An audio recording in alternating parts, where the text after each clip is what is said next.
talent every single time. Introducing the new BF Goodrich All-Terrain KO3 tire. Legendary toughness made tougher. BF Goodrich, what are you building for? Alexander Ford, Yuma's best new vehicle dealer, is celebrating Black Friday all month with a 2025 Ford F-150 Crew Cab STX, just $40,749, save nearly $6,000. Or drive a Bronco Big Ben, just $43,999. A Bronco Sport, just $28,499. Or the final 25 Escapes, discounted nearly $8,000 to $26,999. See them all at BillAlexanderFord.com and ask about your $500 military rebate. Alexander Ford, a difference you can count on. All right. Good morning. Good morning. Good morning. Cameron, you awake? He's still muted. Cameron, it's his first time. He's still muted. Give him time. It's his first time doing this. He's a rookie. Hey, I'm a brand new rookie. Welcome everybody. But this is the second time it cut my screen off and I couldn't reach my unmute button. But yes, the rookie has arrived. Welcome everybody to the 2025 Score Baja 1000 Fishgistics wrap-up show.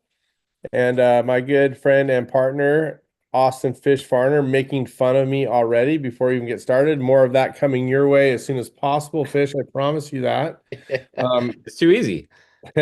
My name's Cameron Steele, for those of you that don't know me. And I was racing the Baja 1000 also in two-wheel drive trophy truck. We'll talk about trophy trucks a little bit later. But first of all, my standard disclaimer, this is all opinion-based, just for fun. Do your own research, pay attention, laugh, send messages. If you send messages and questions right now to Fish, he'll be reading his text messages and, of course, his instant messenger. So if you guys want to ask any questions to any of these athletes, please feel free to step in. This segment, number one, there will be three. First of all, we'll have the UTVs. Second segment will be a combo of the Specs and the Class 1. And then the final segment will be trophy donkeys, which we will talk to you a little bit later. The trophy truck guys, the stars of the sport, so to speak. But some could argue the stars of the sport are right here in this first segment in the UTVs. I'd like to welcome, I think for the first time to the show, Ricardo Torres, the NA winner in his Honda. How you doing, Ricardo? Francisco Beltran, I also believe first time to the show, UTV Pro Stock winner. Welcome. And then a couple of hitters that we talk to quite often. Welcome Phil Blurton, winner of the, how do you say it? Pro Turbo class, sorry. And Caden McCachran, your unlimited winner and overall. Let's get it started with Caden, since you won the overall, and it's good to see you here. Good to see you on top of the group. Caden, was it fun? Who was your partner? What was really not fun about it? Let's have some real dirt today. Let's dig in and bite in. Yeah. First of all, thanks Fish. Thanks Cameron for always doing this show. Good to be on it, especially when we win. But yeah, the race, it was all fun. I had Ethan Groom. Some of you guys know Colby Groom, one of the founders of Method Race Wheels. His son Ethan do the first half of the race with me in the 1821 Polaris Pro R. He did a great job. I've never not started a race that I've raced. I've always been the one that starts. So that was kind of interesting, releasing the steering wheel to him for the morning. But it worked out great. He had a good run, nice, clean. Brought the car to me down in mile 415. I think we were second place, tied for the lead. That was great for me. Got through San Felipe clean. Had a couple little issues, but that's the Baja 1000. They're going to happen. We got them ironed out pretty quick, and honestly had a pretty boring day, which is what I could ask for in Baja. Most of the time when you have exciting days, it's normally not the greatest. So was able to drive to the finish line and secure our another Baja 1000 win for the team, which was great. Well, we've discovered at least one thing you don't like: handing over the steering wheel. Whether you want to admit it or not, we can feel that pain. But it worked out perfectly for you, so it's great for him. Having him start the car has got to be a lot of pressure for you. How old is he? He's pretty young, huh? Yeah, I would say I think he's 19. But he's been racing for a while, so he's experienced, and he's raced with us a couple times on the team. This year, raced last year in a UTV quite a bit. Has his own car and has won some races on his own. So he was a solid pick, and obviously it worked out pretty well. Right on. Well, it's great to hear. Well, when you have no drama and you guys can run that quick, I can see why you could get to the overall pretty easily. So no unscheduled stops for you guys? No, it was all honestly a pretty clean day. Right on. Congratulations. Let's move over to another guy that has a hard time letting go of the steering wheel, Phil Blurton, one of my buddies, of course, winning that Pro Turbo coveted class in the sport.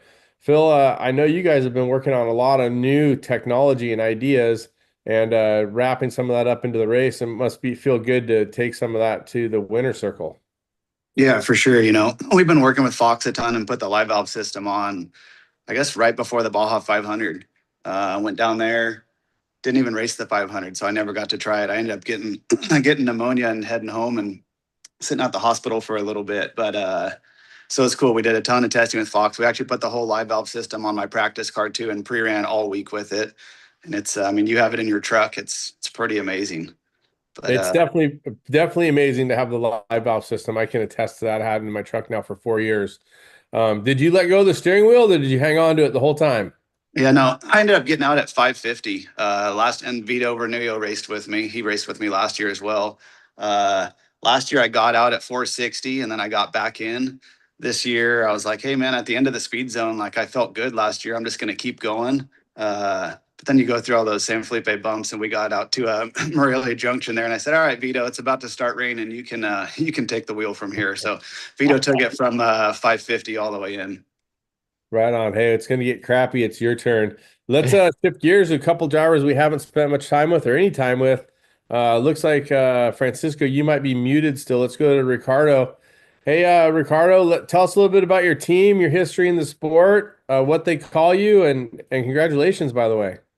Well, thank you, man. I mean, it just still, Sunday coming back home, it's like phone calls after this, emails. It's like, it's crazy. But started, you're watching the race down there with you guys and watching you guys going through the washes and stuff at, 18 years old, going down there, helping out Mango. I mean, obviously you guys seem, roommates almost, right? At the San Nicolas we're like neighbors right there. We're all hanging out together all the time. Yeah.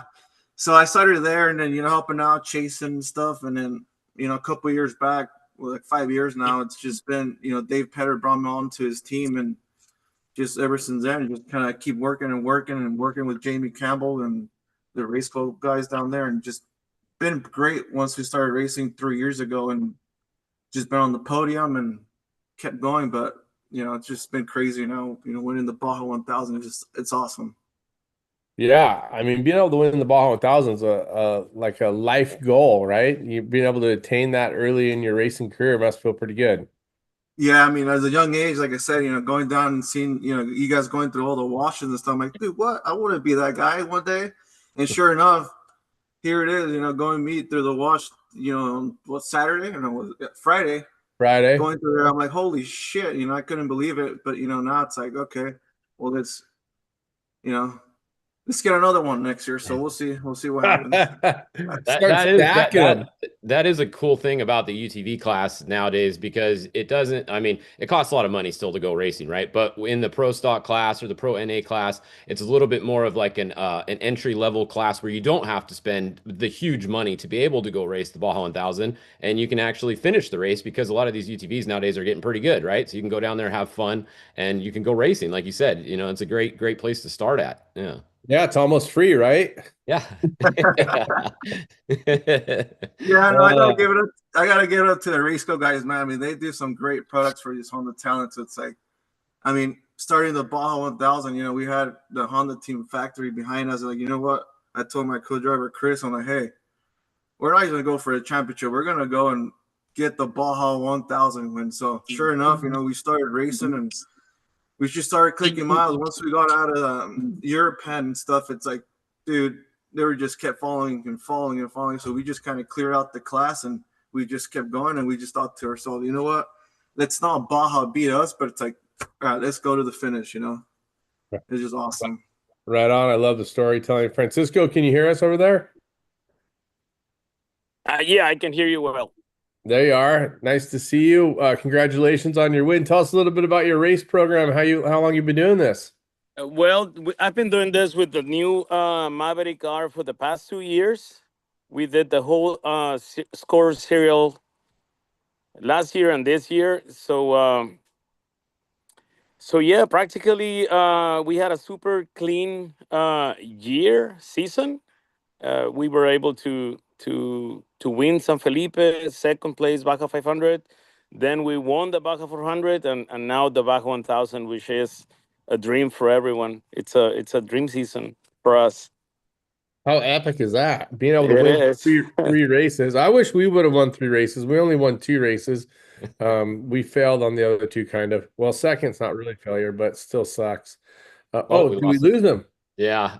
Oh, Well, at least he didn't DNF the race. Yeah, well, he got tired of hearing my crap already. I mean, it's pretty typical in off-road racing if you've been around for a while that you pretty much are over me already. So it's stuck with me today on Fishgistics. Sorry, everybody send Fish some messages, some questions so you can ask some good stuff. You got any over there, Fish? Oh, he's back. Hold on, he's Oh, back. okay. We'll We're let him good. back in.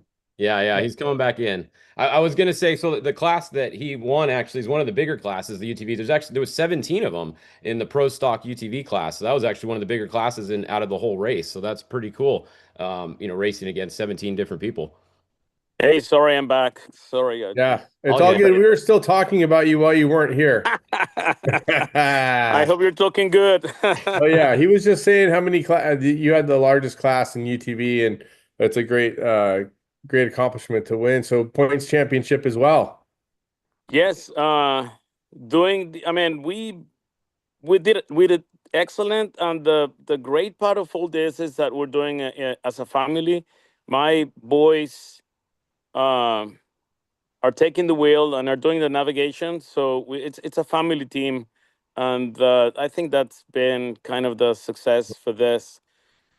So Yeah, no, I mean having a family affair and having being able to learn from each other is pretty cool. I mean, I wasn't even going to talk about Caden's dad, who's pretty good, but he has a good lineage. Are you guys still pre-running together, Caden? Are you guys working together before the race?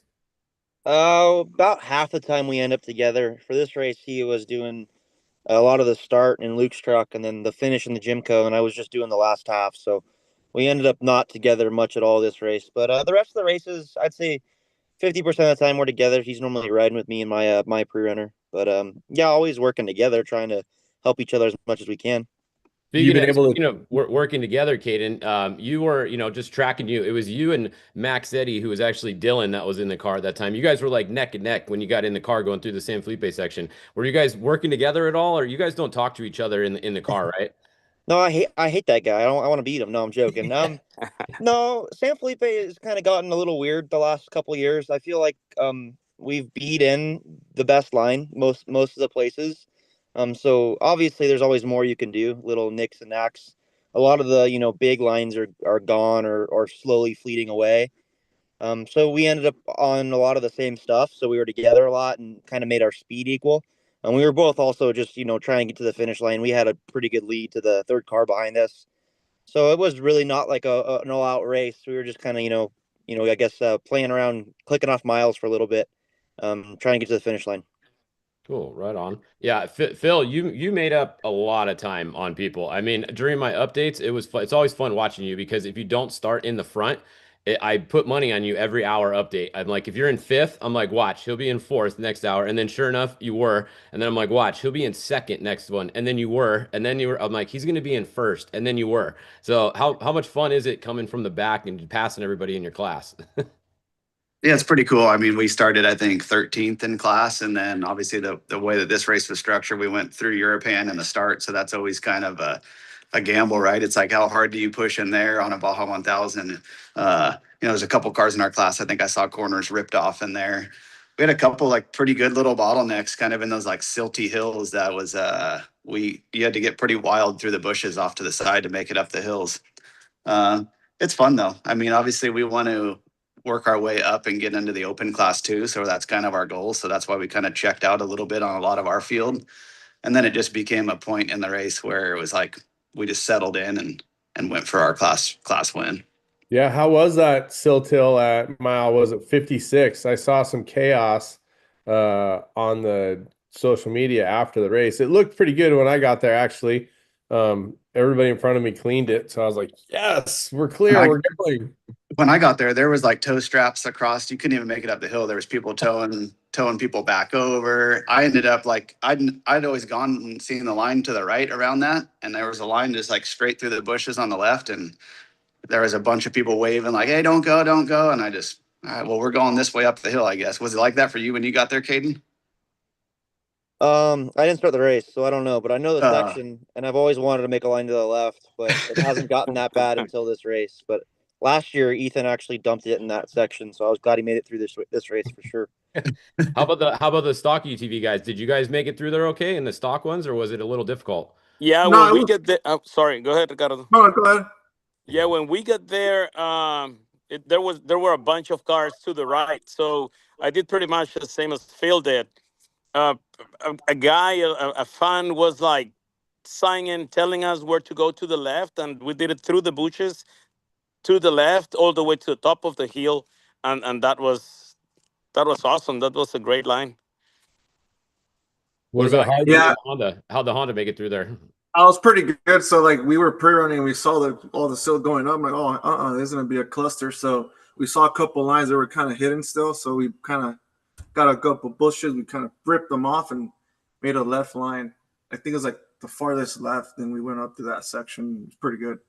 It For was those of you guys four-wheel using drive and for those of you guys using that left line, Ricardo, was it hard to get back to that VCP in that at the top, or the VCP is all the way at the top, right? it was all the way at the top on the right hand, and it hits down. And yeah, we heard that little beeping sound, so we were pretty clear. Yeah. Yeah, so it was Got a it. good one. I put it on social media. There was like my co-driver Chris. He put it up there because I had the GoPro on his helmet. And yeah, so during pre-run we filmed it, and then obviously race day we went up to it. And then the guy's like, "No, don't go that way. No, I'm not going up that way. I'm going to the left. That's my line." Yeah, we're good. It was pretty big. It was that whole the silt on that straight line was pretty deep, and then people that tried to carve up the side of the hill that weren't on 40-inch tires, I have a feeling was pretty tough to get through there. I can only imagine how much chaos there was there. Yeah. What size tires do you guys? I mean, obviously, Caden and Phil, you guys are both on 35s. And then what are you guys run? Is there a limit in your class? I think one of those classes has a limit, right? Yeah, we Yeah, have a they limit for 33s. Same. yeah with you, for our Carl? class they bumped it up. I think this year for a 35, but we're still stuck to a 33. I mean, it's good for the car we have, and we don't have a lot of power, so we're on 33 still, Tensors. Right on. I was just curious about all your guys' thoughts. Next year, it sounds like we're going Cabo to Cabo. Is everybody in for that one? I'm gonna I'm go in. pre-run for a long time. What's that, Caden? I'm gonna go pre-run for a couple months. Yeah, I was thinking about going pre-running next week. I'll be right I'll behind you. join you. I guarantee that I probably just pre-ran a bunch of it a couple weeks ago on our rip to Cabo. We rode our dirt bikes to Cabo San Lucas 2 weeks before the 1,000, which wasn't great timing, but Baja sure is definitely a beautiful place. How about the rain at the end of the race? Phil, did you have to deal? You got out of the car, Caden, you were in the car. Was that a mess for you, or is it you guys were in before it really got bad? I got pretty lucky, and it honestly didn't start raining until I was past Ojos, back across the highway and coming into Rancho Nelson. And then when I got on the highway, it started raining more. But it was cool at the finish line because we were doing the celebration and everything, and the rain was coming down. It was nice and dramatic, so that was cool. But yeah, definitely behind me, it looked like it got pretty hairy for sure. How about you, Francisco? Were you out there in the mud? It looked a little sloppy. We got the rain when we were climbing in Valley T. There's where we got the rain, and we made it to the finish line like 9 o'clock in the morning. So we got much of the rain in Ojos Negros, but Ojos to Nelson was very muddy. But Yeah, same for you, Ricardo, I'm sure. yeah, I got out at 450, and I had the other driver.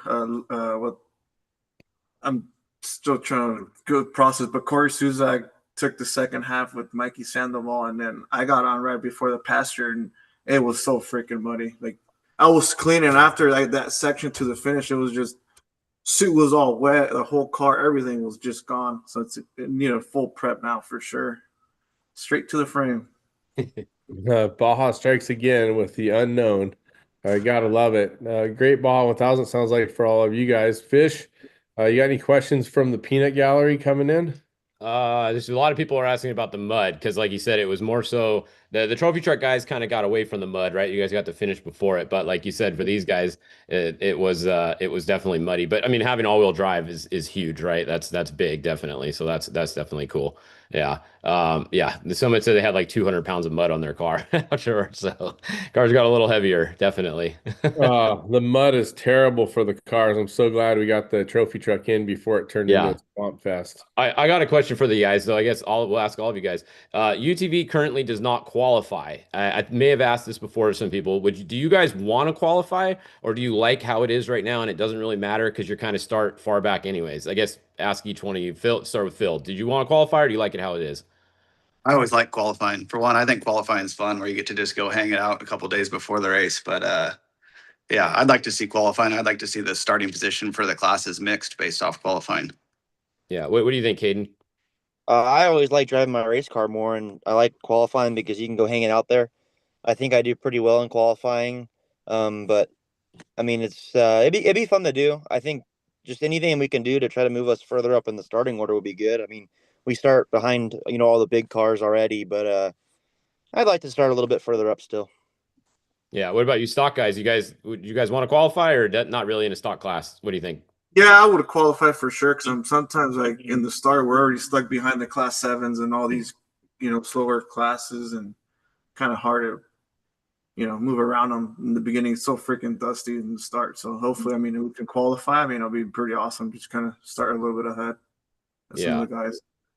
What Hey, do you think, Caden. Francisco? Oh, You got a sorry. big class. What do you think with pro stock UTV? Would you guys want to qualify or no? Yeah, absolutely. I agree. I agree with what Ricardo says. We have the 19s, we have the class 7, we have the 5s. So, yes, I would like to start ahead of them for sure. Cool. I think Well, some of our time is pretty good. I mean, we're on the kind of lower level, but I'm sure we can kind of keep up our time a little bit higher than most of them. So. hey, Caden, curious, what do you know what number off the line you were overall, and what number did you finish? I know you finished in the top 20, but I was wondering if you know how many cars you passed to make that happen. I think I saw the number, and I think it's 68, and that sounds right. And I think we finished 16th overall. So obviously, a lot of those people are having problems and such. We're not passing every single one. It got better when they combined all the groups ahead of us.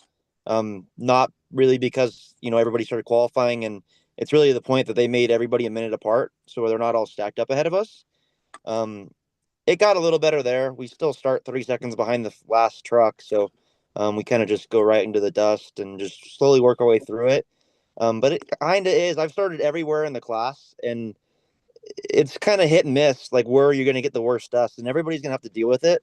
So it's not really a thing that I think like in class where you start matters a ton. You just got to keep the car moving, get to the finish line for the majority of the race. Do the do the cars that you catch early, do they respect the blue light? Do you get some of them moving over for you? And you're not able to give those guys a bump, huh? Yeah, I don't know fully like if they get the blue light, so I'm not going to sit here and say, oh, they don't care that we blue light them. Like, there's always different things that happen and people have different reasons. I'm not going to call anybody out. It's tough to get around them. Yeah, we really can't nerf them. A lot of the shorter races when, not the Baja 1000, every other race, we do nerf them.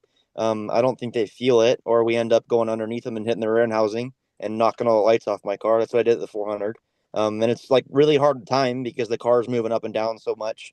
The truck normally that we're trying to bump, and then any of the trucks that don't have spares as bumpers, they're really hard to bump too because it's steel on steel. When we're able to hit the spares, it becomes a little easier, but we're definitely not going to be moving any kind of spec trucks or anything out of the way. So we just hope they work well with us and, race respectfully. And we try to do the same. We're not going to, you know, hold you up if you get behind us. We're going to let you by because you guys can punt us off the road. So yeah, it's working all right. I think there's always things we can do to make it a little better for sure. Copy. Yeah, good information. It's always interesting to hear how the races go for everyone. All right, guys, we're going to wrap this UTV segment up. We're going to ask you guys, since we're coming up on Christmas and Thanksgiving, What's your Christmas wish really quickly? Each one of you. Go, Francisco. Sponsorship. All right, Ricardo. Gotta get a factory deal going. That's Yeah. my wish for next year. Copy. And now the factory boys, Phil, what's your Christmas wish? I don't know. I guess let's start the year with a KOH win. Yeah, there you go. That would be fun. Caden?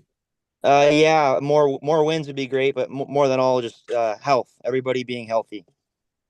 Nice. I would like to point out one thing too while we have these guys here. So we have 'cause everyone always gives me shit and says I'm all about Polaris, right, all the time and bias. We have a Honda represented here. We have two Can-Ams represented here, and we have a Polaris represented here. If a Speed would race the Baja, we would probably have them on maybe if they finish the top. So probably not. And then we would maybe have a Kawasaki on too. So I'm open to everybody coming on the show. All winners are always invited. Hey, Fish, I just wanted to say that I kind of think you have your information skewed a little bit. They don't think you're playing favorites. They just think you're a dick. And I think that's the bottom line. I mean, my texting to you is consistent. I think everybody agrees. It's just the way it is. People just, they have a problem with you. Yeah, it's just like everyone thinks you're a donkey. I mean, or they know you're a donkey. So I guess you just have to accept it, right? You got Run three Can-Am guys here because Cameron's technically a Can-Am guy too. Oh man, Boom. I'm There definitely you in go. trouble. Yeah. I'll be out there trying to ride them with you at King of the Hammers. In fact, I think we're going to pit together, Phil. So I'm looking forward to that. Yeah. But yeah, I think I agree with Caden. Health, safety, fun. Factory deals are always awesome. But just stoked to hear everybody came out of this safely. Overall, the Ball 1000 is a gnarly task. Congratulations to all of you guys, all winners in your respected UTV categories. And thank you for spending some time here on Fishgistics on the Ball 1000 wrap-up show. We appreciate you guys. Thank you. Yeah, thanks for coming on, guys. We're going to get the Spec Truck guys on next. So if you guys are watching, stay tuned. We're going to start bringing them in right now. Oh boy. Spec donkeys. Gonna have to hear all and about Class 1. We have the Class 1 winner right there. There he is. So we Well, got Spec Trucks and Class 1. The Class 1 winner is always a favorite for Fishgistics and for me since we're buddies. It's great to have Brendan Gahn on here. Congratulations, Brendan, on your win in Class 1, buddy. It's pretty cool. Appreciate it. We'll take it. It was a good day for us. We were happy. Yeah, I bet. Was it a clean day? And did you guys, what kind of chaos did you guys have out there? Who was your partner? I had a bunch this time. So Casey Mears couldn't come back down with me. So I made fun of the Wilson family, who I love to death. I had the Wilsons. They're double. They're better than the Wilsons that race Class 1. They got 2 L's. They're twice as good. So I had the 2 Wilson boys from Boulder City. They started for me because somebody who just popped up on the bottom of the screen, he big timed me and couldn't race with me.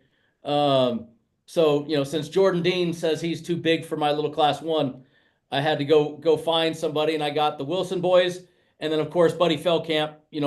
Cameron, as long as I can race, as long as Buddy can race, I'm going to have Buddy and be with me. So I had Buddy and the Wilson brothers all did, and we had one flat tire during the day. Buddy got one about 60 miles into his section. What else? We had a B-More. I got B-More on my car now, and thank God for Brian Moore, man. He is an amazing dude. But the biggest problem we had was the camera started to come loose. So under a pit stop, we had to tighten the bolt on the camera so it stopped wiggling, so my mom and dad could watch.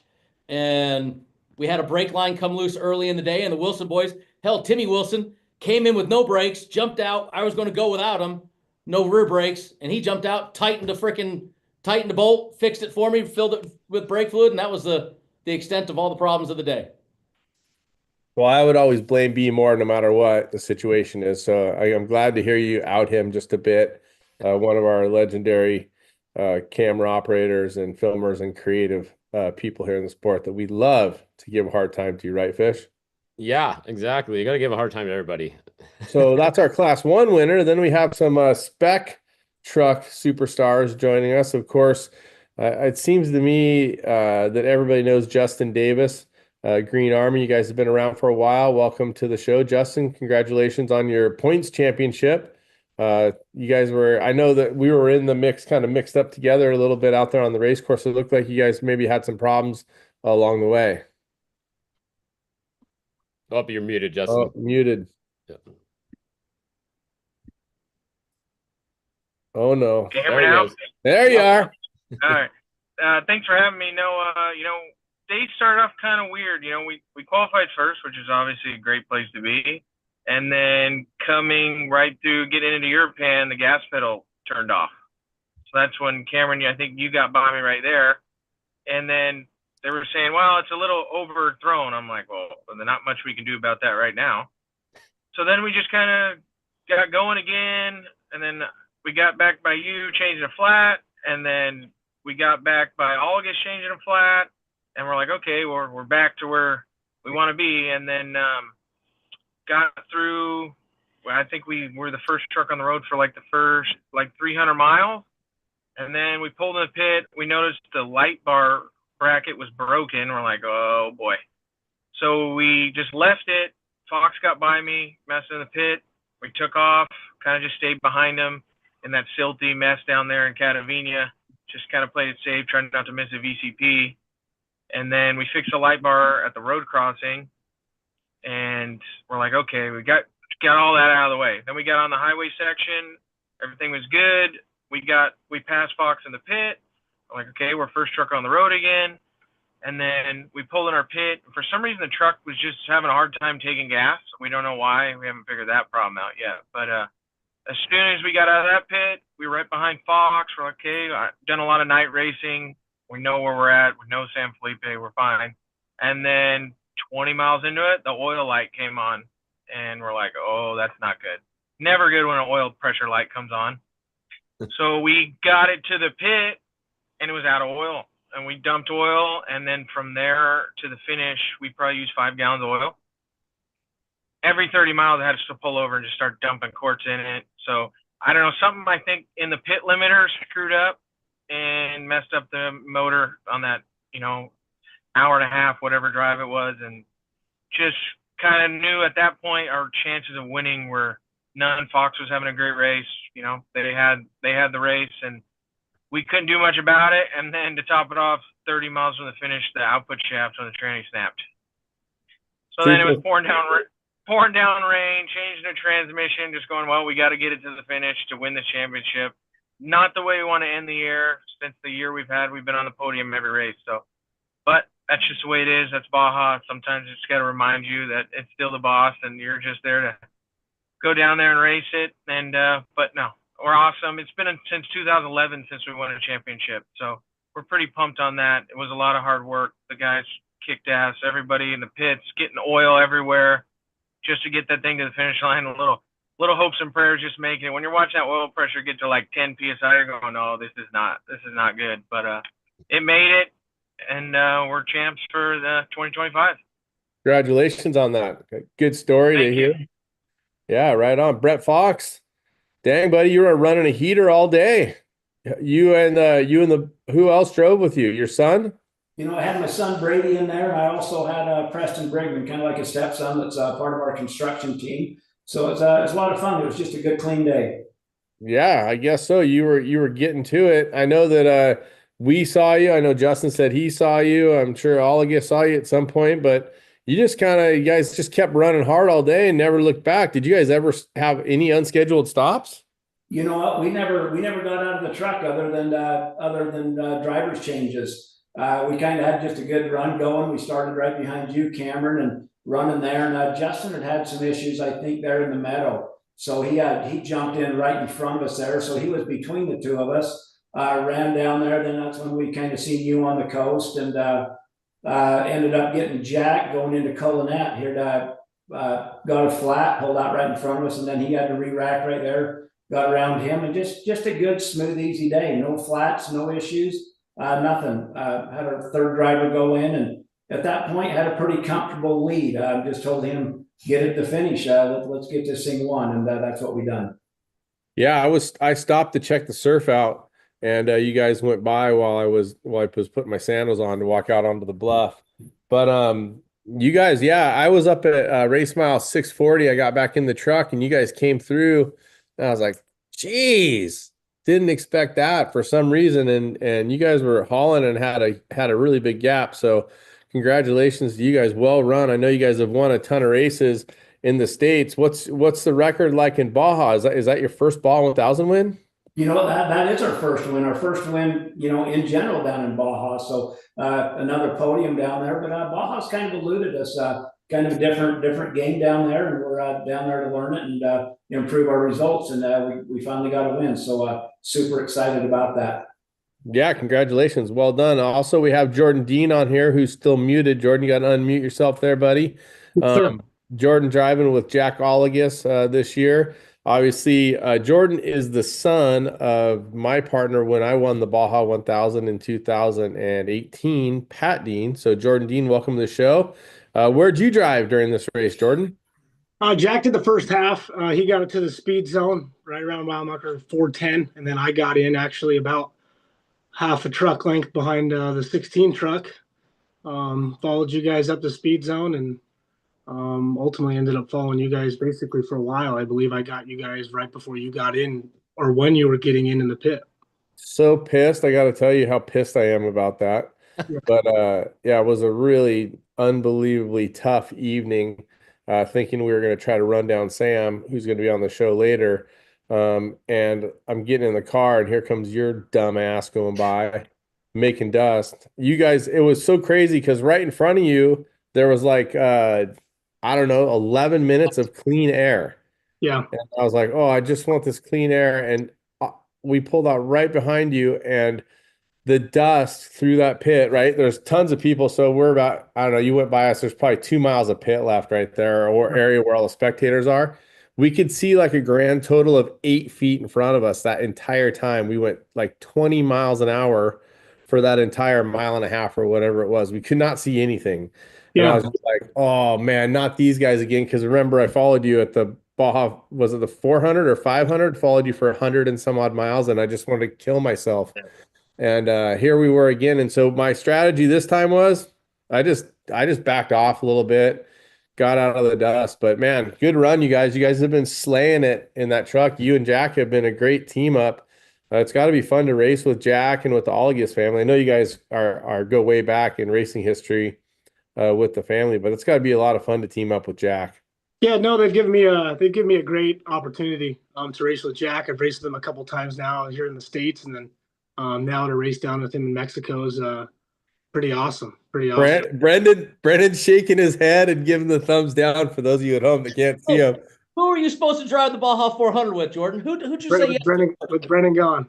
Oh, that's right. Okay, never mind. Sorry, I forgot. I couldn't remember.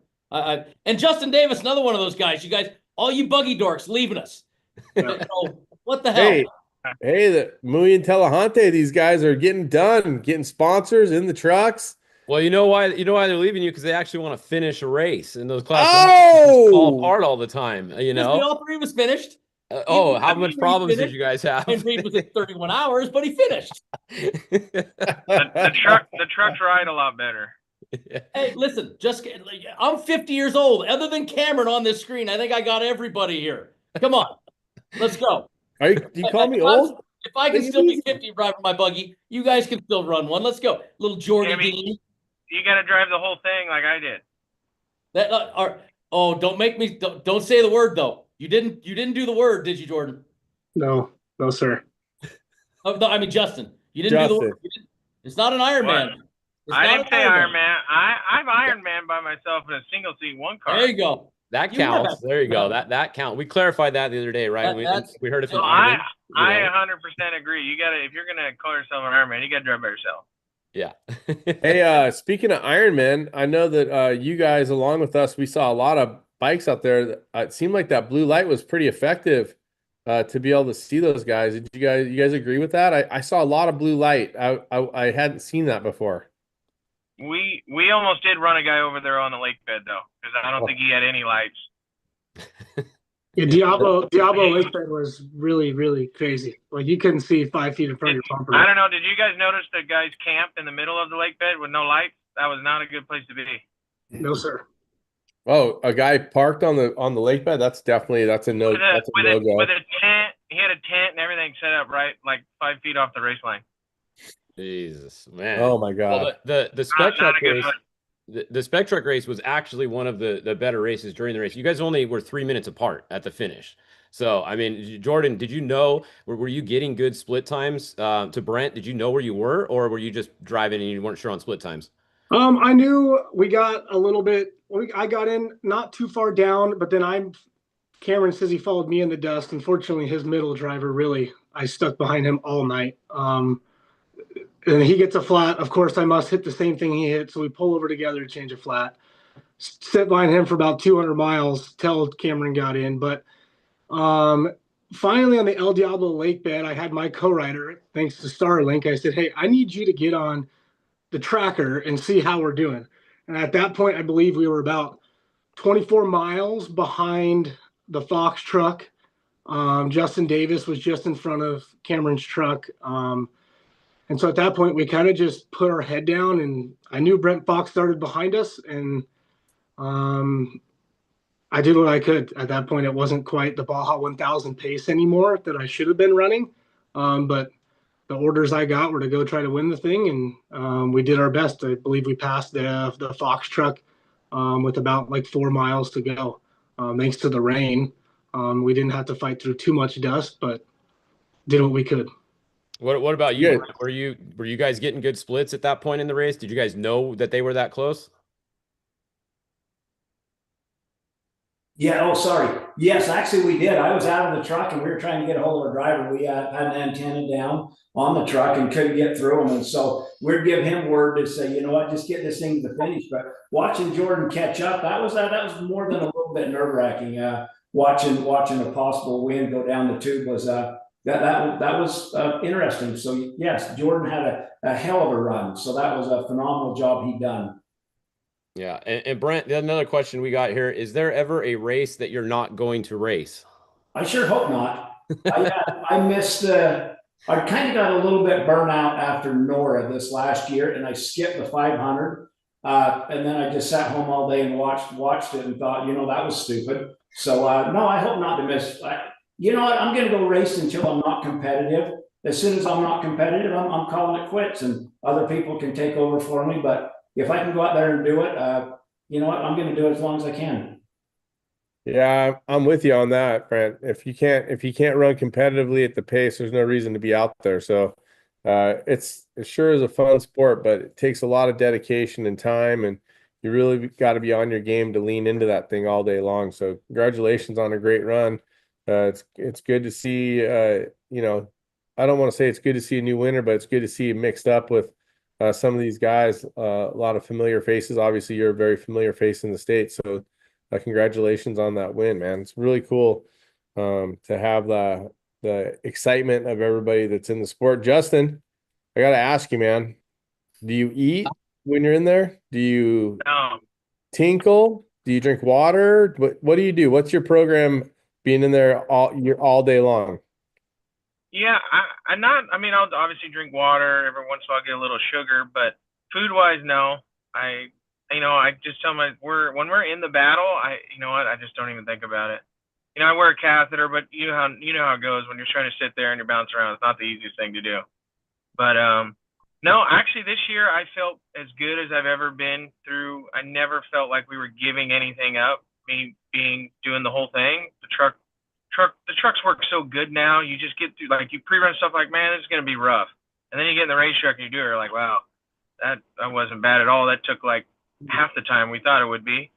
So I think it's hard when you have problems. Obviously, when we change the training, we're like, man, now we're just there, and then it's pouring down rain. You're just thinking about, wow, that's not the way we wanted to end it. But when you're in the battle, I think, I never felt like I was giving anything up to anybody. I felt like we could run with them all night. It just, obviously didn't work that way, and we had to survive. But no, like I said, this year, I was kind of hesitant doing it, thinking, man, I got to do San Felipe and doing all that stuff. But after doing it, I really felt good, and the trucks work so good now that it's a different. When I did it in the 10 car or class 1, you get beat up. It's hard, in the trucks. You just get through it so much faster and so much easier to drive, and it's easier on your hands, and it's a lot easier. So no, nothing crazy. Did your brother race? No. No, he did. Well, one, he doesn't fit in the truck. I tell him he's built all weird. He's got long legs, no torso, so his legs are all cramped. But we're gonna do something next year with him. I think either UTV or race with somebody else, just because we've tried fitting him in the truck, but we'd have to like saw cut the truck in half to get him to fit. But we got a question for you real quick, Justin, from Andy McMillan actually in the chat here. Was your line in qualifying where you went over the blind rise and you went kind of straight? Was that on purpose or was that on accident? Because it turned out to be a pretty good line.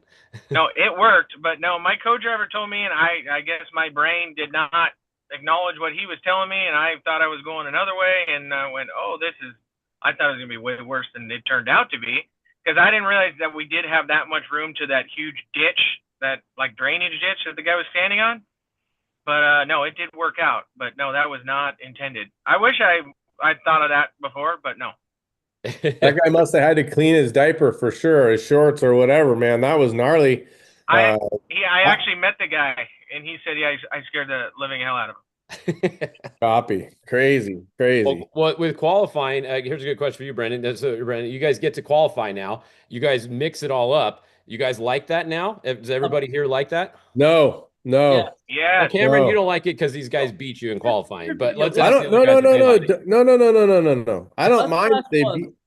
don't mind that they beat me in qualifying. That's totally cool. The problem I have is that the qualifying track is not representative of what we race on. So they are fast. They don't hold us up a bunch, but when we are racing at race pace, the spec trucks are slightly slower than the two-wheel drive trophy trucks.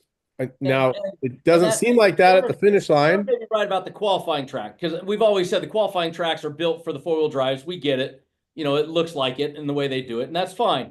But what I like is, all in all, you now have the faster competitors near the front. Now, I'm not saying a Class 1 can go out and beat a four-wheel drive trophy truck anywhere. Not a chance. It just can't happen. Even a four-wheel drive Class 1, it can't do it. But what I do like is, I don't mind Justin Davis being in front of me. I don't mind Brett Fox being in front of me. I don't mind the guys that are fast being in front of us. What I do love is that starting 45th, and Fox and Jordan and Justin, they can say the same thing. The last 25 trophy trucks are miserable. Yeah, I'm with you. I'm with you. I agree. There are guys back there that absolutely suck. We're passing guys at mile 4 and mile 7, and it's like, come on. I don't disagree with you, Brendan, that there are two sides to it for sure, and I totally respect. Pat Dean said the same thing. Pat. You know, I love Jordan's daddy. You know, I've known him my whole life, and you know him and Ryan Archiero and all those guys were like, yeah, there's spec trucks. I said, well, then you need to learn to qualify better. You know, I mean, it's just life's a bitch some days, but I do love that it gives a better shot at the whole deal where now, you know, San Felipe, I'm just going to request a rear start. I'm telling you now, you know, fortunately for me, you know, Mr. Fox, I don't know you very well, but I know Justin pretty well. I know Jordy. I know the August boys, the Hurst boys. I tell them all, you give me the blue light, I get the hell out of the way at San Felipe because it sucks. But at places like this, it race right off the start. So I love it. I'm glad they finally did it. I appreciate they did it. And I think other than the guy in the middle on the left on my screen, I think everybody else on this screen is going to say yay to qualifying the way we did. Yeah, and watching at home, there is I can tell it's working because watching the tracker, everybody's staying kind of the same. No one's like really stacking anybody up too much, Robbie Gordon. You know, but a little bit here and there, but it's not as bad as it used to be because, like you said, you'd get somebody that's a total donkey and they're starting there and they're just screwing everybody's race up right away. So I think it's cool, and it looks like from the outside that it's working, and most of you racers that are actually racers seem to like it. So I think, and I feel that the two-wheel drive trophy trucks are a little faster race trim than the spec trucks, obviously, but it still depends on the driver. The 16 truck, if you were in my dust the last half of the race, that's because Cameron was in it. We were stuck in for 200 miles behind that same truck and stayed close enough for a driver change for us to get by. I mean, it just depends on the driver, right? I mean, I do like the qualifying. I think we're racing around the trucks that are very similar in speed. I don't disagree with that, Jordan. When we're out on the racetrack and I'm trying to look around your dust, it's just dangerous trying to look and see who's standing around out there. So, there's Cameron. It's dangerous. He's already lobbying to take it back. It's dangerous. I That's agree with I like the fact that we don't have a log jam and screw our whole race up because some ding dong got stuck. I do agree with you guys that the right move is to have the fast spec trucks towards the front of the group. I don't disagree with that at all. I just think that there's a better way to do it, but it's working pretty well. There's only a few people that don't like it, so obviously most people are okay with it. So it is what it is, and I'm just going to be quiet. I didn't say anything around the 1,000 about it, and I'm just sitting over here doing my thing, trying to figure out my life, what I'm going to do. But you guys all had a great race. Congratulations. We have our podium here, our winners, and it's very cool to see the success. It's fun to see that there's a couple seasoned guys or maybe a little bit older than 40, and there's guys here that are younger than 40. It's a great mix. I love seeing the lineage of the desert racing. Obviously, Brendan comes from some great legacy with his dad, Mr. Gone. How is Mr. Gone, by the way? Mr. Gone is doing well. Thank you, Cameron. He's getting older, but he's doing well. I'm trying to talk him into one more Nora at 82 years old. And I'm unsuccessful right now, but I got a plan with Jordy's dad. I got a plan. There's a plan, Cameron. But my dad. Oh boy. Well, be careful if you're doing any plan with Jordan's dad. I just got to tell you, because I planned with that guy for 5 years, and yeah, he's good. He's really good. We had a great time. I hope to get to race with him again. But I'd love to see your dad back out there. Pass along our well wishes from my family to yours. Mr. Gone, a legend and legacy member of our sport. So very cool to have him thinking about going racing. Brett Fox, what are you going to do next year? You going to SCORE? Are you going to all of them? That's a lot of racing. Are you going to all 10 of the big races next year? Let's go racing, boys. Yeah, we're gonna be there. My boys, he's gonna step out from kind of underneath my shadow, and he'll start doing some racing under his own name. So he's gonna have his partial schedule, and I'm gonna hit every damn thing I can. Dude, what is your guys? What is your prep program? How do you get these trucks ready so fast? You know what? I got a great group of guys called Mach 1 Race Prep that no matter what, they have me a race truck ready. So they work their ass off to keep us going, and we love it. I see that you obviously Fox Construction. Do you have a lot of racers and people calling you from all the advertising you've been doing at the races? It must be a successful marketing plan. We've been getting a few calls since 1,000, so the 1,000 certainly upped our game a little bit, and getting lots of calls. So yes. Right on. Marketing 101. Get the name out there. Start selling. Sell. Justin, what are you doing next year? We're just be doing the SCORE like we always do. We like racing Baja. State races are fun, but if we got to pick where we're going, it's Mexico. We enjoy it. It's definitely different than racing states. There's nothing like it. So, and we're excited to go down to Cabo, try something different. You know, it's going to be kind of a little hectic getting down there and bringing all our stuff down there, but I think it'll be fun. It'll be good, something different. And I know I've raced a few things down there. It's usually pretty fast and sandy, so we'll see where they take us. Copy. Well, we're looking forward to seeing you down there in Baja. And tell your dad, please, that I say hello. And Jordan, don't tell your dad anything. You put him in a headlock, give him a noogie for me if you want. Maybe you and your brother can team up on him, drop an elbow on him. But what are you going to do? You racing with August next year? You guys have your own trophy truck, right? You and your brother have a truck that you guys are sharing. Or will we see you guys at the races next year in Baja or in the U.S.? I mean, I hope I'm invited back with August next year for maybe the 400 and the 1,000. At least for Mexico, that's probably all you'll see me. Besides Nora, we'll probably be bringing one of our buggies or trucks down there. But hope to do a couple races stateside in our truck. That's what we're hoping. We just kind of did an overhaul, rewired the truck, new motor, kind of a little bit of a rebuild, and hope to race it a couple times. And like I said, I'm most excited for Nora. Nora is probably one of the best races I've ever raced. So hope to go hit Nora next year.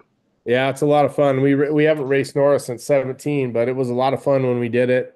It's obviously a big commitment, and it's a great time. There's a lot of good races out there. We'll see what happens and who does what, but yeah, it's amazing how much opportunity there is right now in sport. Brendan, you going back to Baja next year with all of them?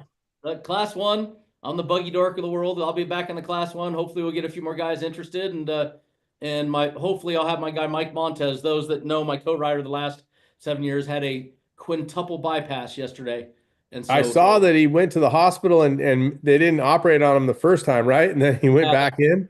he had a little issue right before he started, so they did it yesterday. He's out. He's not feeling well, but quintuple bypass is nothing to shake a stick at. So he's okay from last I heard. Waiting for that's why I've been looking at my phone. I keep waiting for an update on how he's doing right now. But we'll be back in the Class 1. I don't think I'll have Mikey with me, but Montez. But hopefully we'll have the Wilsons if they'll still come back with me, and I always have Buddy Feldkamp of the Feldkamp family. So we'll be back in the old Herman Motorsports, Herman number 3. Got the old girl still running pretty good. Our well wishes for sure. We're all thinking about him, pray for him, and just hope everything goes smooth for him. Of course, we're big believers in keeping the family all healthy and safe. So as we sign off here, we're going to end this segment of Spec Trucks in Class 1. Same question, your Christmas wish, everybody, starting with Justin Davis. Christmas wish? I don't know. I haven't thought about that. We got to get through Thanksgiving first. See, you got to be difficult all the time. What about you, Jordan?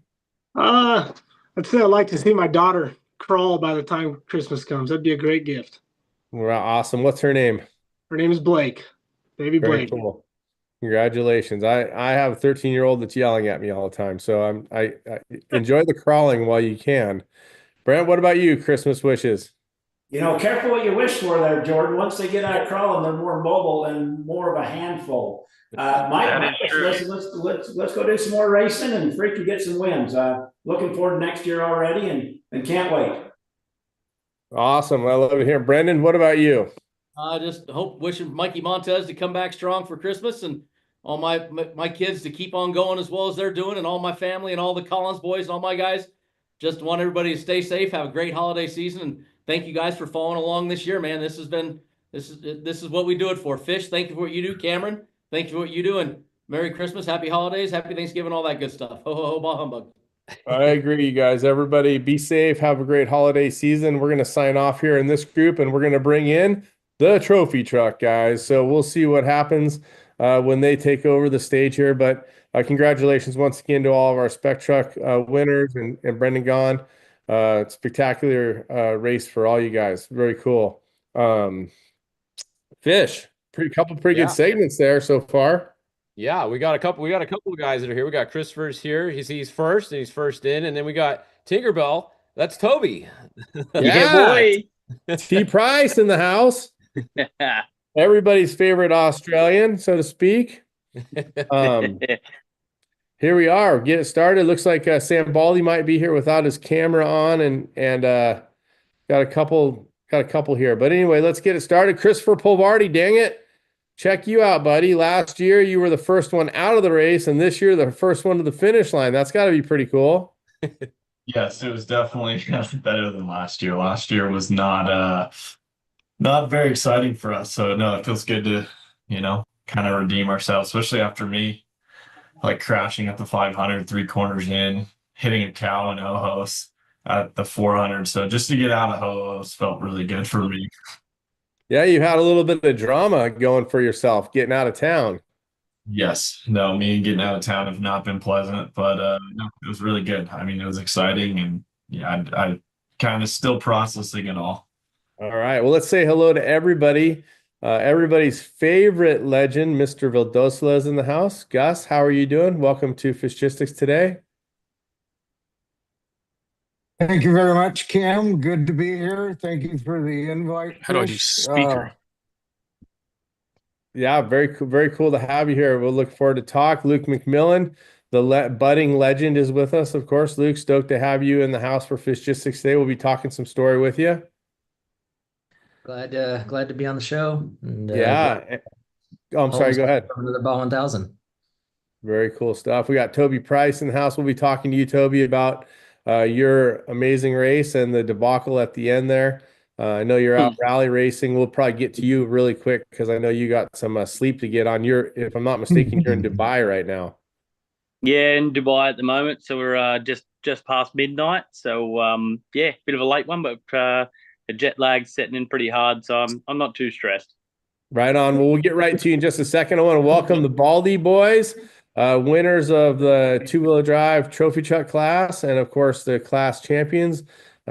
Sam right in front there with Jake and the team. Congratulations on a great run, you guys. Thank you, Cam. We're all here.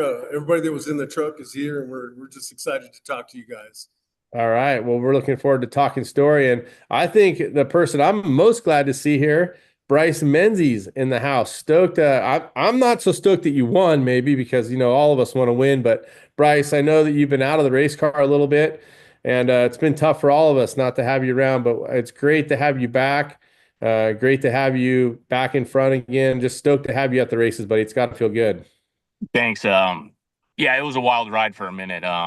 Honestly, I didn't know if I was coming back to racing. So just to be back in the truck and then obviously to pull off a win was incredible. But just to get back to what I do and what I love doing in the Baja fans, the family environment, it's pretty special when you think you just lost something that meant so much to you and went through 6 months of some gnarly stuff that probably not a lot of people even know about.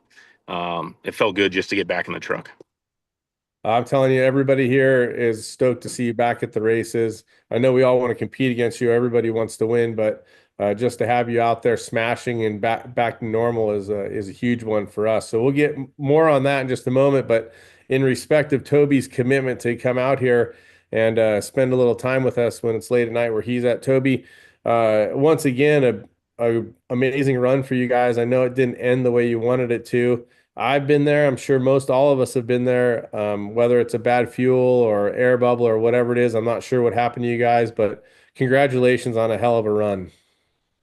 Yeah, look, it's definitely not the way we wanted it to pan out, but yeah, it seems like maybe in the pits that they may have stabbed the fuel upside down. So, which I think that leads to putting the fuel in from the top, and then it basically only gives half a tank, and it burbles out and comes back out of the overflow pretty quickly. And yeah, it just gave us a half a tank. So didn't quite realize it. Once that kind of kicked off, then our crew didn't realize it. So it was a bit of an oversight on everything from everyone. And just, yeah, definitely a bummer at how it all panned out. It was so close, but yet so far it was, yeah, another 40 odd or 60 odd miles, and yeah, we would have been at the finish line. But that was nice just to still get some fuel in the truck and get to the finish. But obviously, yeah, not the result we were chasing. But yeah, as a team and what we're doing and speed wise, yeah, like we're really happy and yeah, looking forward to already this 26 season. Yeah, Toby, did you know that you guys were short on fuel, or did you not know until literally the truck started shutting off?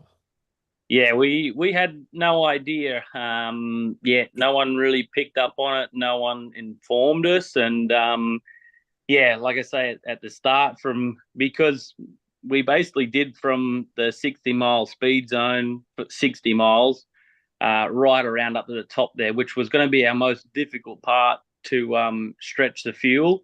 And yeah, towards the end of that, the truck was really light, and yeah, getting half a tank of fuel, it kind of nearly, yeah, I think we ended up taking 60 gallons of fuel when we needed 90 or something to get to the finish. And so we weren't a hell of a lot off, but yeah, that change in the fuel weight, like it felt like we were on our fuel. And yeah, just as we'd caught up to Bryce and passed, yeah, we just went, all right, cool. We just need to get to the finish and we'll be good. And all of a sudden, yeah, the truck started to cough and splutter. And I looked at the fuel pumps. I thought fuel pump 1 might have been going out. And yeah, it was. I switched to fuel pump 2.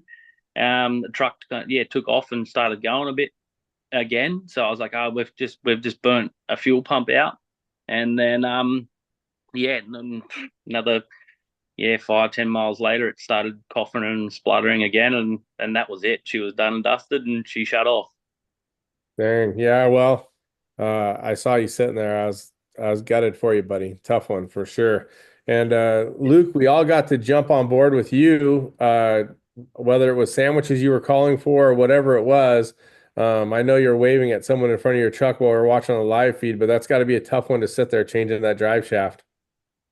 Yeah, it was a bummer. It was just it Rob called in a vibration, and so we decided at the driver change to have one of our main mechanics hop under there and check out the drive shaft, and he popped out and said, "Yeah, you got a pretty good hit to the drive shaft." And Rob didn't hit anything, nothing really stood out. It's just one of those things. We all know how many rocks are flying underneath there, and one tag just the right spot. So we decided we'd change the drive shaft, and unfortunately, where it took a hit, it tweaked some of the U bolts, and the yoke got tweaked, and that drive shaft got stuck on there. So a little bit of chaos trying to get it changed, and should have took 10 minutes, and I knew we could make that up in the desert, and it took 25.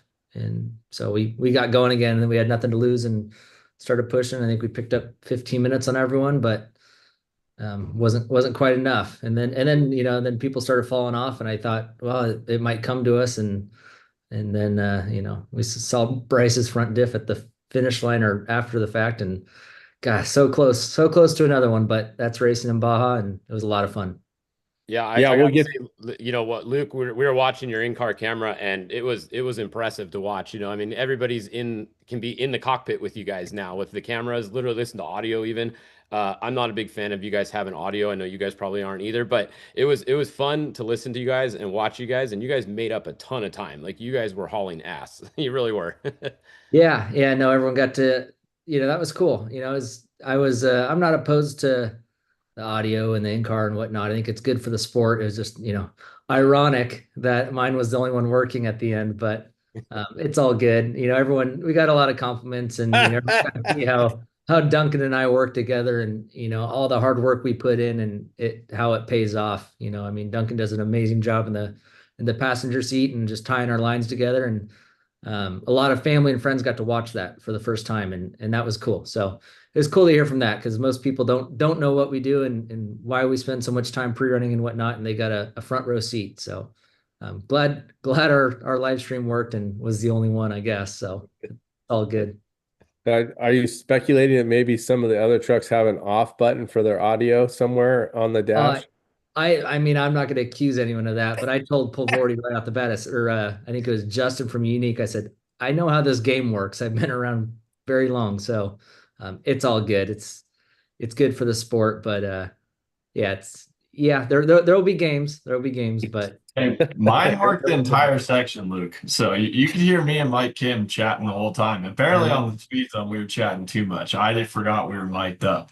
Yeah, that's the trick, is make sure you don't forget. But Wait, Christopher, are you saying that Bryce unplugged his and he did something to it? Bryce, what happened there? How come your thing didn't work? Me and Oren had some crazy lines we didn't want anybody to see. Since they're spreading out these VCPs so much, it's pretty easy to cut wherever you want. No, we actually spent 2 hours on the phone with James Lynn yesterday trying to figure out why everything went out, and we actually found we had a loose ground that was causing the Starlinks to go in and out, which was frustrating because I want the live feed. I want it. I think it's what's going to help our sport. I think it's what's going to sell sponsorship. It's the only way that our sport's going to grow. We're spending millions and millions and millions of dollars to go racing nowadays, and I think without this, it's hard to sell that. So I think we're finally catching up to where we need to be, and it makes it easier for us to sell partnerships. So I'm all for it. What's your score right now? Yeah, what are you shooting? I was only 2 over. I'm only on hole 4 when you guys slowed me down. So now if I'm you need struggling. if you need to set the phone down to go ahead and take a shot, by all means, we'll talk to some of the other guys. I need a break. I was struggling on this hole, so I'll take a break for a second. Toby, by the way, we really appreciate you coming in. If you need to jump off, it's all good anytime, buddy. We just are stoked to have you here for a little bit to give us the feedback and the flavor of everything that's been going on. But if you need to go, by all means. Yeah, no, I'm cool to hang around for a couple more minutes and everything. And it's cool to chat and hear everyone's how everyone's race was. And when you're in the hot seat and going for it, it's you kind of miss all these sort of things. So it's always nice to hear everyone's how their race panned out and what their plan was and everything. So definitely haven't had much time to kind of sit and reflect on it. It was as soon as we finished, we were straight to the airport and flew straight over here. So it's yeah, it's nice to have another race this weekend already, because it kind of made it a little bit easier to forget about it, which was nice. Yeah, No, you know, gotcha. speaking of audio, real quick, I will say, Luke, when you came by and Tavo was crashed, or McNeil actually was crashed, and then Toby was pulled over. It was interesting to hear you guys in the car. Like, you guys were legitimately bummed for them, which was pretty cool to hear. You know, and you were like asking if Tavo was okay, and them like, hey, did you see him, Duncan? Are they okay? Like, that was cool as a outsider hearing you guys, you know, be worried about your competition. And then when Toby pulled over and you went by, you were bummed. You know, you're like, oh man. But then you were like, oh, we got one more. And then you were hoping Bryce was going to be pulled over. So it was, Yeah, I was gonna say it there's was a fun to flip hear. side to that. I was going around some turns going, where the hell's Bryce? Where's Bryce? So It was close. It was yeah, close. no, everyone gets to see the raw emotion. I think like Christopher said, I didn't realize it wasn't until after the race, or even I got home, everyone's like, you realize you were on Score's live feed the whole time. And as soon as I heard that, I'm like, oh God, what did I say? I don't know. I don't know what I said. But no, I was for sure, you know, I wanted to make sure Tavo was safe, and we went by him and they were waving us, but then I second guessed in my head. I'm like, God, I hope they're okay. And Duncan reassured me they were good. And then yeah, I saw Toby pulled over, and the look on Brent's face, I was like, that's just a bummer. I mean, I want to win, but I've been in that spot before. It sucks. And I didn't know what had happened to Toby yet. So then hearing the fuel situation, that's even a bigger bummer. I mean, these guys are all my buddies. So yeah, you got to see the real emotion. I wanted to make sure everyone was okay, and bummed for them, but was also, hoping to find Bryce around one of the turns, but it's all good. I'm happy they got a win. So let's bring the Baldy team in here. Sam, why don't you start us off with introducing your team so everybody knows them, and talk a little bit about what you guys have been doing in the sport, because I think one of the really cool things is that you guys have been developing and building your own trucks too. Yeah, yeah. To my left is Jake Johnson. I think a lot of people know him as I know you know him as Nine Finger, but my son Michael rode with Jake, and Robert Llewellyn here rode with me. And yeah, we've been developing our own truck and trying to figure out what works and what doesn't work. And I think we got it pretty close. I think we're real happy with it, and we're probably going to build a couple more. But man, it's to win the Baja 1000. It's beyond us. We're just so blown away, and to win the championship with it is even better. So we're just so excited. We're walking around bumping into each other. It's so surreal. But with that, man, we're just excited to be back next year. Yeah, building your own trucks and being able to put the 1T plate on there is going to be pretty damn cool. Yeah, I know you hate it, but it's cool. I told Robert at the start line, I said, just so you know, we're going to win this race today. I didn't tell you that, but when I got around you and Collinette, I said, hey, he's not coming back around us. But yeah, well, I guess you owed me one, and it's great racing with you guys. I love the passion, and it was a fun pace out there battling. It was a good time. You guys ran a great race. I was thinking about it, back behind you. I'm like, damn, Sam's running a great pace out here, and a lot of respect. You've been doing it for a number of years. I know you've had to cut your teeth with some, class 1 stuff, some big crashes along the way, of course. And now to be the point where you're running the pace to win in the two-wheel drive trophy truck class, that's an amazing progression. Congratulations to you. And yeah, I'm a little bit of the racer in me is a little disappointed, right? And I'm not a hater though. I love you guys. I like all you guys here, even though I want to beat you. That's my job.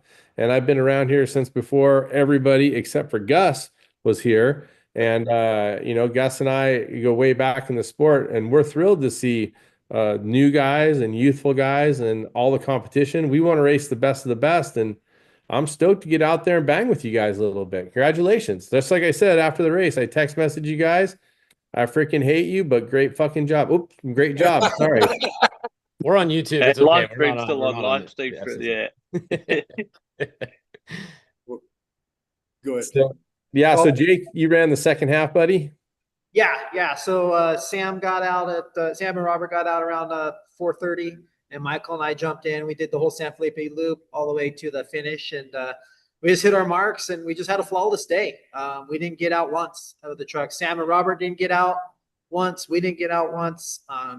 no flat tires, no mechanicals. It was just the crew did an amazing job. It was just ended up being a perfect day. We hit our lines, kept getting splits, and I just kept trying to put time on you guys, and you guys would reel us in a little bit, and I put a little bit more on, and I just I stuck to my plan, and that's all I did.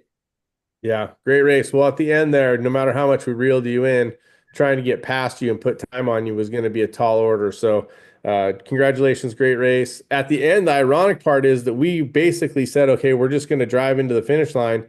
And a lot of people don't know this, but we lost a belt for the first time ever driving Bryce's old truck. We've been racing this truck for 6 years that we bought from Bryce, and we've never lost a belt. And we're just cruising, and we lost a belt. And I'm just like, I was so befuddled by the whole thing. And the pulley area was clean enough to eat off of, and the belt looked perfect. We actually just put the belt back on. But just the unscheduled stops crushed us, and you guys had a great race. So congratulations. And speaking of great races, I know all you guys are pretty badass, young race car drivers. Well, Sam, you're not that young.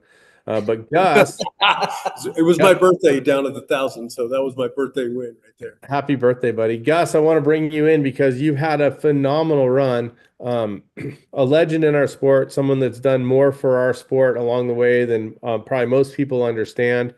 But being able to sit in that driver's seat and enjoy being able to race in our beloved Baja, it's got to be pretty special for you. And then, of course, on top of that, 16 wins in a row is amazing, but just finishing 16 times in a row is pretty mind-boggling. Well, thank you, Cam. Yes, and it really takes a team. The guys in the truck do a great job. Of course, it's a 5-guy team when the 1,000 comes because we include Mike Coleman, but it's always Ricky, Victor co-drives for Ricky, and Nico that rides with me. Those guys are good. They're very important, but it's the rest of the team coming together.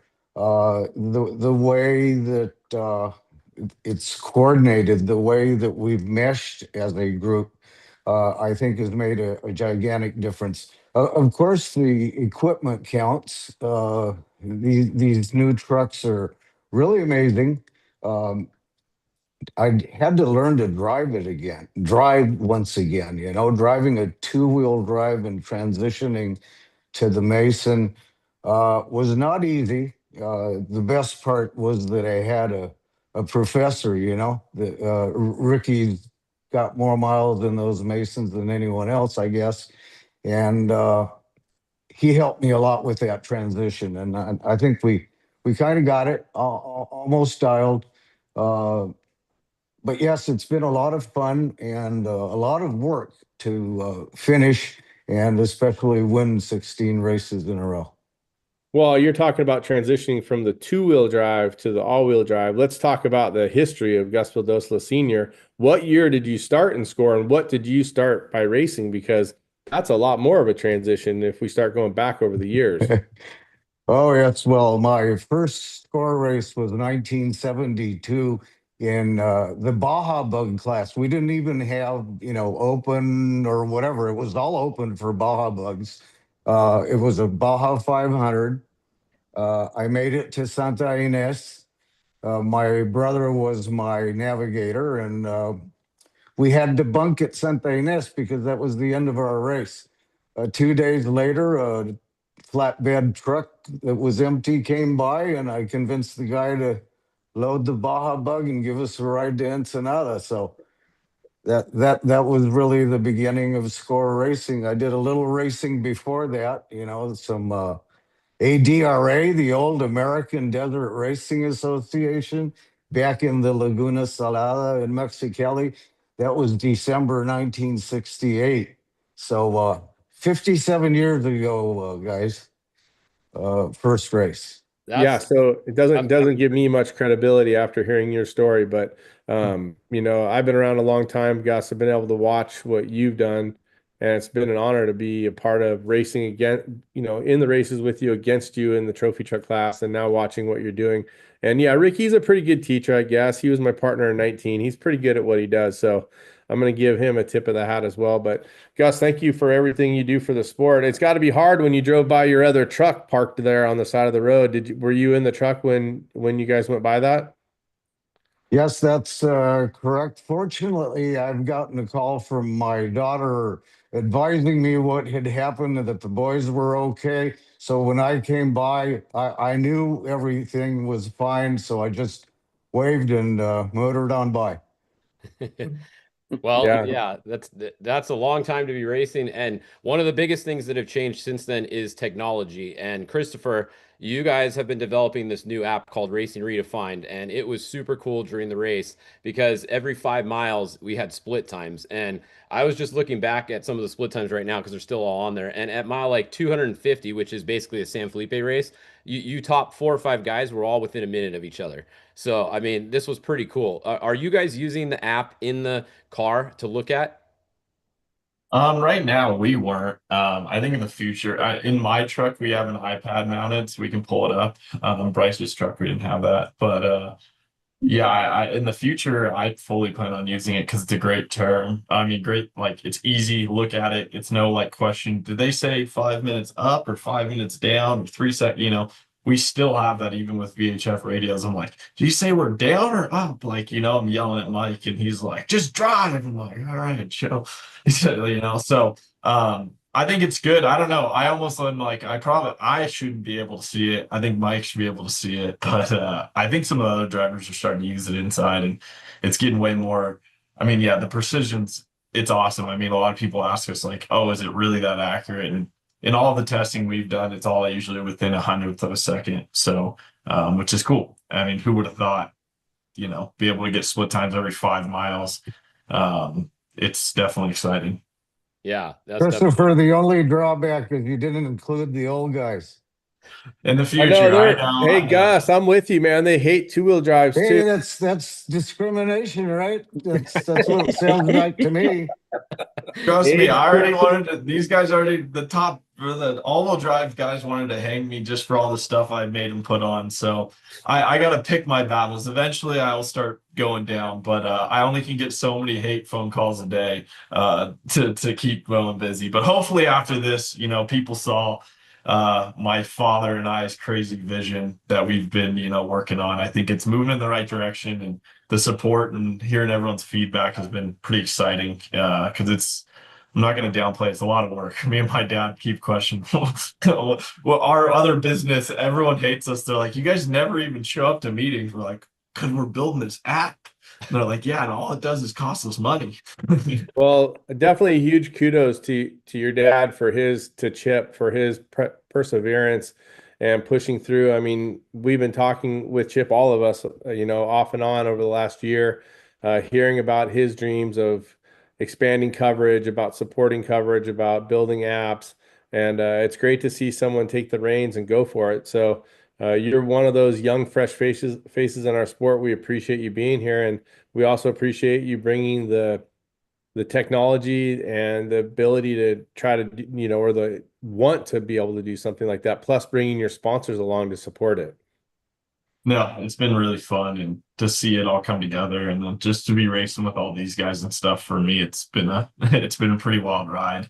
So I'm eating up every minute of it and kind of just enjoying it. So going forward, yeah, it's cool to see the coverage, and I think it's only. I mean, I was talking about Score; it's the biggest numbers they've ever had. Our app, we had crazy good numbers, so I think hopefully the future is really bright for Baja racing, and we can continue to do it because, like Bryce said, it costs a lot of money, and so we need more partners and all that stuff to support it. We got a couple questions. We got a couple questions in the chat too, Cameron, before they go. Yeah, for sure. I was just going to ask Bryce, what's it like teaming up with this kid? And did you have any doubts? Because I know he stumbled a couple times recently that we talked about early in the show. He's obviously had the lightning speed coming from the Spec truck and a lot of proof in his trophy truck driving. But what's it like? I mean, now you're kind of an elder statesman in this thing, Bryce. You've been around for a little bit. Now you guys like Sam's laughing because he's like elder statesman, like Bryce is like a kid to us. But Bryce, you've been around for a while. You've been, it's got to be hard to choose your partners, and you choose this young kid to come race with you, or you guys partner up. It's got to be a little bit tough. Yeah, it seems like everybody that comes from short course that gets into desert is they adapt so much quicker. It's pretty wild to see. And just seeing how fast he got, his dedication, everything that they're doing, it was a pretty easy option for me, honestly. Last year was a heartbreaker just with what happened with the truck. It was no one's fault. It was just a faulty part that happened. So we knew we needed to run it back. And then he goes out and qualifies P1 again. And then me and Orn were in San Felipe, which usually I always start. So it was one of those weird things of like sitting in San Felipe. We went and had breakfast, and the race hasn't even started yet. And then we still have like 8 hours till we even get in the truck. For him to lead that whole thing, start first, be first on the road, was pretty incredible. So my hat's off to him. And then I was very glad to get in the truck with no dust in front of me and get running. But yeah, like I said, it was easy to pick that option. It seems like he's put in the work, the time, and him and his dad are doing so much for the sport. It's cool to see. For sure. Those pictures you posted of your truck after the race are pretty crazy.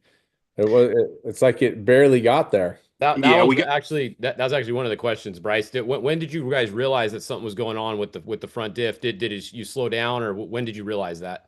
Yeah, we got to La Ventana, which is like 650, and I started feeling like a slight vibration. And I didn't even say anything. I'm like, maybe it's just in my mind. I don't want to think this. This always happens, Baja 1000. Something bad's going to happen no matter what to me.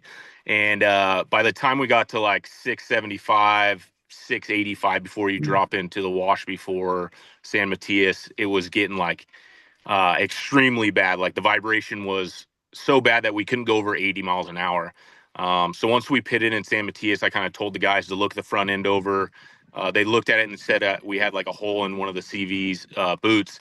So I was like, oh, maybe a CV just took a crap. But we kept going, and they were telling me that Toby, I think he made up like 2 minutes within, it seemed like 10 miles, which was insane. So by the time we got to the goat trail, I was already like 30 seconds down on time. And I kind of told Warren, like, hey, we can't go over 80. Let's just baby this thing in. If we get second, that's just, it is what it is. So, and then after that, it felt like the front diff was ripping out of the truck. Like every bump, you would hear something up front, like bang around. And I knew it was bigger than that. And so we kind of just were cruising, and we got to a section where like I did like a 180, and I saw Toby's lights, and I'm like, hey, I'm pulling over. Like he's caught us. Let's let him go.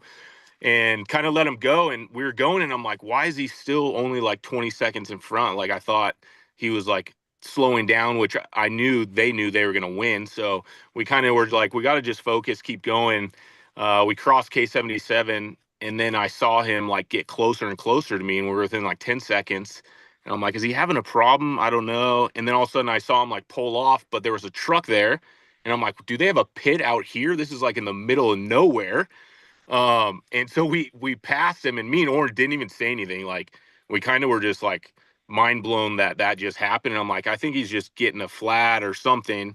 And we didn't even know till like right before the meadow where Willie came on and said that they ran out of gas. And I honestly felt so terrible because I've been in that position, it feels like, for 12 years in a row where I was so close and then something happened. So my heart went out for those guys to run out of gas with 30 miles to go and leading the Baja 1000 is you never want to see that. So that was a huge bummer. And then when I got back to the compound, I told Neil Mason was there, and I said, it sounded like the front diff was ripping out of this truck.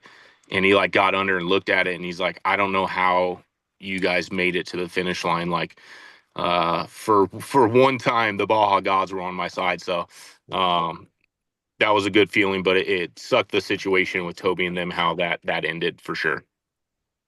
Copy. Well, that's a hell of a story to hear about that. I'm sure Luke's over there pulling his hair out going, dang, I can't believe how close that was. I know you don't want to win on a default like that, but man, it's unbelievable to see the trucks just barely get there. We've all been there where we get across the finish line. You're like, I can't believe it made it.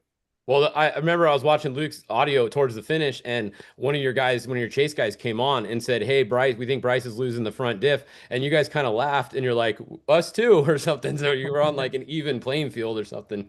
Yeah. No, someone came in and said Bryce doesn't have front drive. And I'm like, oh, yeah, me neither. But, that's just the way it is. I mean, all the, at the last 100 miles of the Baja 1000, you start hearing some clunks and all kinds of stuff going on. So once we went by Toby, I knew, I said, well, we're not going to catch Bryce. It's going to come down to one of us breaking or not breaking. So we just backed off. And but yeah, you definitely hear a lot of noises as you're getting closer to the finish line of the Baja 1000. You start hearing the clunking and banging and thinking things are coming apart and whatnot. In Bryce's case, it actually was, but that's racing in Baja. Sometimes you get away with it, and it's all part of it. Sam, what do you think about all this talk about the front drive going out? You didn't have front drive all day. Neither did you, Ken. But we've been talking seriously about designing something, and we feel we still have a lot to learn in this two-wheel drive truck. So we're going to stay in this truck next year, and we're going to start designing something different. So that's where we're at in that. And I wanted to go back on something Luke said about, broadcasting what goes on in the truck, man. I don't think I want to do that. I don't want anybody to hear my co-driver calling me a retard. So, yeah, there's plenty of stuff that we don't want to have broadcast, but I guess it's going to be out there. I think the solution, you got to have a mute button in the truck, right? Well, like put a button in there where you can push it and you're not live on the stream. So if you want to, I'm just being serious, like if you want to have a good conversation in your truck or to the chase crew, you can mute it for a minute because there's some stuff that people probably don't need to hear. Well, at the 400, we broke an upper link, and we were up on top of mics, and we're out. Jake's outside the truck. I'm outside the truck, and we're trying to figure out what to do. And we're cussing back and forth and talking to each other. And when we get a text, hey, shut the Starlink off. Because it's so brand new to us. We had no idea. And it was crazy. So, well, that's like, we had a problem at the 1000 last year, and we're trying to fix it. And James Lynn was watching the live feed, and he texted our crew, hey, this is what you should do. And I'm like, why didn't I think about that? Well, I'm still that little kid that gets out when the car breaks and has to screw the antenna on top of the car for my dad to be able to communicate to someone, maybe in the middle of nowhere. But we're going to start wrapping this thing up, you guys. Final thoughts from each one of you guys. I just want to say each of you is a legend. Each of you is propelling the sport forward. Proud to be a part of Fishgistics and be able to have all of you guys here. Wrap it up. Closing thoughts. We'll go with Toby first, so he can check out if he wants to. But great race, Toby. Sorry it didn't work out for you. What's your final thoughts and Christmas wishes is what we've been asking so far. Christmas wishes, mate. Yeah, I'd love to have a good run at Dakar. So that's pretty much the next one on the list. Yeah, I am here in Dubai and doing. It's actually the Baja International Dubai International Baja. So I feel like I'm still in Baja a little bit with the name. But yeah, hopefully the boys have got fuel in the truck for me here. So yeah, that one will haunt me for a little bit there. But yeah, if we can start the year off really good in Dakar, and just the main goal is there to get to the finish line of that one, and then basically from there it's just going to be a lot of prep work. Pretty much everyone knows now that yeah, Bryce has got the first Gen 2, and then Paul has been able to get the second Gen 2 truck at Mason. So we do have a little bit of work on our hands for 26 season leading into San Felipe, but yeah, super exciting to see this new truck come together, and yeah, a lot of development. So maybe, I don't know, 26 season might be a couple of little hiccups for us, but yeah, we're getting used to these hiccups at the moment because there's been some average runs, but we did have a pretty good consistent run this year. So yeah, all in all, like usual, foot to the floor, hang on to it, and yeah, just go and have some fun. But yeah, just big congrats to Christopher and Bryce. Yeah, I didn't really get to catch up at the end. I've sent the boys some messages and stuff and congratulating, but yeah, job well done. And yeah, and Luke also, yeah, he's always consistent and always there, so he's one you got to watch out for. But congrats to everybody for finishing, and yeah, stoked to be a part of this whole Baja madness that we do down there, and yeah, looking forward to another season of it. Right on. Thanks, Toby. Legend, boys. luck Thank you there. very much. Go, I'm go, signing go, out and going to bed. go win the Everybody- Dakar for us, Toby. Go win it. Oh, Yeah, thanks. everybody here is cheering for you. Even though we want to beat you at the Baja, we want to see you have a great result at Dakar. So all the best, buddy. Bryce. Appreciate it. Yeah, Cheers, no boys. worries. I'll have the American and half Aussie flag on the entry list. So, yeah, it's been nice enough to be adopted by America a little bit, which is nice. So, looking forward to it. All right. Later, we'll teach you to say on the end instead of Just saying. I'm ready for it, mate. I'll take it on board for sure. All the love, buddy. Have a great one. Bryce, wrap it up for us. Christmas Thanks, thoughts, legend. racing thoughts, whatever it is. Thank you, Toby. Yeah, just to win another Ball 1000 was unreal. Christopher, it doesn't come that easy, I'll tell you that much. This guy got, I want to say third, and then a DNF, and then won. So it took me a long time to win one of them, but we had an awesome run. Everybody else that race, man, congrats to everybody. It's cool to see our sport growing, what it's doing. My Christmas wish would be for my kids to have a great Christmas. I bought my son a dirt bike, so hopefully no broken bones. My daughter wanted like a bed with a slide. So having kids is amazing. Just seeing them on Christmas is going to be cool. And then that's about it. Right on, Bryce. The kids are amazing. Absolutely. I know Gus always beaming about his, and so is Mark about Luke. Luke, your thoughts and going into the end of the season. Thank you, Bryce, for that. Thank you for taking time out of your day to join us, buddy. Great to have you back at the races. Luke, wrap it up for us. Thoughts and Christmas and all the above. Yeah, no, I'm very proud of our team at the Baja 1000. That was our seventh Baja 1000 on the podium in a row. So that's something exceptional, and we're always there fighting. So very proud of my team, and want to thank all of them for another successful Baja 1000. And Christopher Pavordi, I always joke with him, but the live stream was really great this race, and the app and whatnot. So appreciate them. Like I said, all my family and friends got to watch it, so that was pretty cool. And Christmas wish, let's see, well, I got a baby boy on the way at the beginning of the year, so just hopefully get him here happy and healthy, and then bring on the 26th season. Right on, Luke. Thank you for being a part of this. Thanks for being a part of our community. Gus, how about a little wrap up from you? What's next for you, and Christmas wishes and thoughts? Do a 2026 season all over again. Hopefully get some wins in, and the Christmas gift, I'd like another championship. Nice. Straight up, way to play it, Gus. Thank you for being who you are. Thank you for your support of all the charitable efforts that we put forward, and the lead your wife and your family took on the giant charity effort you guys did last year. Very cool. Big support, big believer in giving back. I love that. Baldy, you guys put in a hell of a year. Champions, of course. Two-wheel drive Baja 1000 winners. It's got to feel great. What's on your? What are you guys thinking? And Christmas wishes. Well, like I said earlier, we're just still reeling, about being able to pull this off this year. We tried to play the long game, and it worked out for us. And it looks like for sure next year we're going to be down there defending that red plate. So we're excited about that. And Christmas, man, maybe a new all-wheel drive Baldy truck. Right on. Very cool. Well, we're stoked to have you out there doing it, Sam. It's a lot of fun with you guys. Christopher, you're going to wrap it up for us. The winner overall of the Baja 1000, you and Bryce. It's got to be a pretty special moment for you, locking in that first win for your family name. No, it was really cool. It was kind of one of those, you dream of it, but then it happens, and it's pretty hard to process and everything. But yeah, for our family and everything, I mean, we're not a Baja family. My whole family's from Pennsylvania and stuff.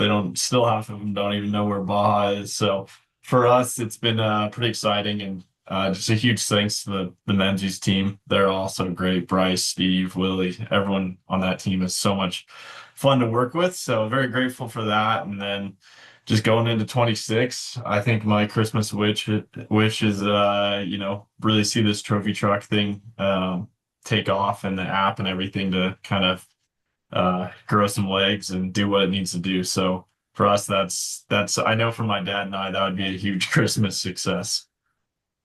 Right on. Well, thanks for taking the time. Fish, what about you? What's your Christmas wishes and thoughts? What's Fishgistics got for us next year? I don't know. I might have to go back and do some racing. I'm getting kind of bored sitting on the keyboard, so we'll see. I don't know. Everybody likes these shows, so it's kind of hard to not do it, but I do need to go do some more racing next year. All right. Well, I don't know if we could take actually having you in the desert with us, but I know. I would have to beat you, and then you'd be really mad at me. You'll have to do Nora again. I'll be his pit guy again. I changed his belt at Nora. He pulled up yelling at me. I'm like, whoa, whoa, whoa. You picked the worst guy. You picked another driver. You realize this guy's useless. That was the longest. That was definitely the longest belt change ever. But it was cool because I didn't have to get out of the car, so it was a great belt change. Good stuff. Well, we're going to wrap up this episode. For me, I just wish great health and safety for everyone. Prayers to all. Thank you, everybody, for being a part of our sport. Thank you, everybody that came on to Fishgistics today. And we'll see you guys maybe one more time before the end of the year, but for sure looking forward to next year. And safe travels to everyone. Safe holiday season. God bless everybody. That's it for Fishgistics. Thanks, everyone.